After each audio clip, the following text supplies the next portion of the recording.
Good morning po. Tayo po'y mag-aral ng salita ng Diyos. The Gospel of Luke, chapter 14, verse 26 hanggang verse 28. Hindi maaaring maging alagad ko ang sino mang umiibig sa kanyang ama at ina, asawa at mga anak, mga kapatid, at maging sa sarili niyang buhay nang higit sa akin. Ang ayaw magpasa ng sarili niyang krus at sumunod sa akin na hindi maaaring maging alagad ko. Kung ang isa sa inyo ay nagbabalak na magtayo ng tore, hindi ba siya uupo muna upang magplano at kwentahin kung magkano ang magagastos niya upang matiyak kung may sapat siyang pera para maipatapos ang kanyang ipapatayo? The power of a deeper purpose.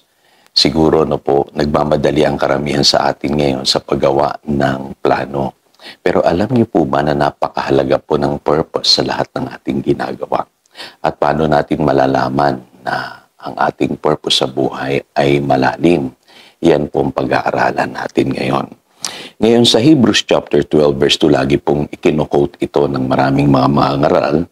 Ang sabi po rito, let us fix our eyes on Jesus, the author and perfecter of our faith, who for the joy set before him endured the cross, scorning its shame and sat down at the right hand of the throne of God. So dito po makikita po natin yung halimbawa po ng ating Panginoong Hesus. Kaya niya po nagawa ang lahat. Yung po nga pagkamatay niya sa krus at sa kanyang pagkabuhay namang muli ay dahil po sa isang malalim na purpose. Sabi sa John chapter 6 verse 38, sabi niya, for I have come down from heaven, not to do my will, but to do the will of Him who sent me. So malinaw po sa ating Panginoong Hesus kung ano po yung kanyang purpose.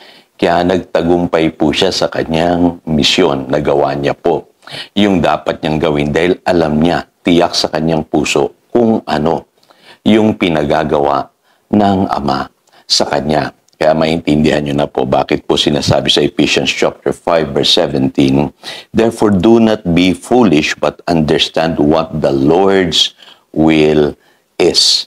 Kasi dito po nakasalalay ang lahat po ng magiging resulta o outcome ng ating mga plano. Napakahalaga na makita natin na mas malalim yung ating purpose sa buhay, mas makakakita po tayo ng greater results.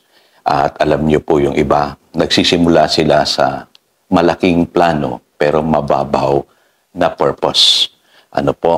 Kaya minsan po, na-experience natin sa buhay natin yung po mga failures. Kaya alam niyo po, mahalaga po ay malalim yung ating purpose bago po tayo magplano. Kaya sa buhay na ito, hindi basta plano lamang ng plano. Dapat mahalaga sa isang tao, alamin niya yung dahilan, yung purpose, yung layunin niya. Bakit niya ginagawa ang isang bagay? Kasi pagka ang iyong plano ay walang malalim na purpose, wala yang joy. Hindi ka magiging masayang gawin yan. Wala yang endurance, ibig sabihin, hindi ka magiging matatag. Habang ginagawa mo yan, madali kang bumigay sa anumang mga problema. At higit sa lahat, walang advancement na mangyayari. Wala kang mga achievement na mararanasan sa iyong ginagawa. Yun po ang matututunan po natin dito po sa Hebrews chapter 12 verse 2 na ang Panginoong Hesus, dahil malinaw sa Kanya yung layunin ng Kanyang pagparito sa lupa, siya po ay merong joy, sa lahat ng kanyang ginawa, at siya po'y nag-endure, ibig sabihin tumatag, higit sa lahat ginawa niya po, yung pong misyon niya dito sa lupa ng matagumpay. At siya po ay nakaupo na ngayon sa kanan ng Ama. Ngayon, bakit mahalaga po yung deeper purpose? Kasi sabi nga po sa Proverbs chapter 16 verse 2, all a man's ways seems innocent to him, but motives are weighed by the Lord. Kaya kanina binasa ko sa inyo yung talata po doon sa Luke chapter 14, na kung saan ang isang alagad dapat mahal niya ang Diyos. Mahal niya ang Diyos higit sa kanyang pamilya, ano po, sa kanyang asawa, anak, magulang. Kasi po, ang pinakamalalim na layunin po na dapat mayroon ng isang tao ay yung pong pagmamahal niya sa Diyos. Kaya paano natin malalaman kung malalim yung ating purpose? Unang-una, ano po, dapat ginagawa natin ang mga bagay-bagay o ang ating mga pinagplanuhan because of our deep love for God. Yung pong basis sa lahat ng ating mga ginagawa. Kaya kung isang bagay ginagawa mo lang para sa iyong sarili, po, at hindi naman dahil lang sa iyong pagmamahal sa Diyos, mababaw po yung purpose niyan. Ano po? Kaya sa Biblia, kailangan tiyakin mo munang mahal mo ang Diyos bago ka magplano. Ano po? Kaya napakahalaga po na lahat gagawin natin out of our deep love for God.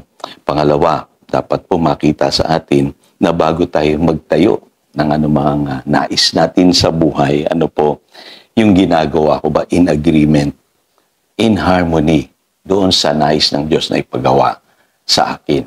Kasi lahat po tayo may calling. Ano po, iba-iba lamang po yung ating kinalalagyan ngayon. Mari ikaw ay nasa ministry or nasa secular, pero lahat tayo may calling. At paano mo matitiyak na malalim ang layunin mo sa buhay kung yung ginagawa mo nakahanay sa iyong calling? Ano po? Kaya isang example po dyan ang Panginoong Jesus. Ano po? Na sa kanyang buhay, malinaw po. Sabi dito sa John chapter 6, verse 38 sa kanya, yung kanyang calling. Ano po? Sa iyo ba malinaw, kapatid?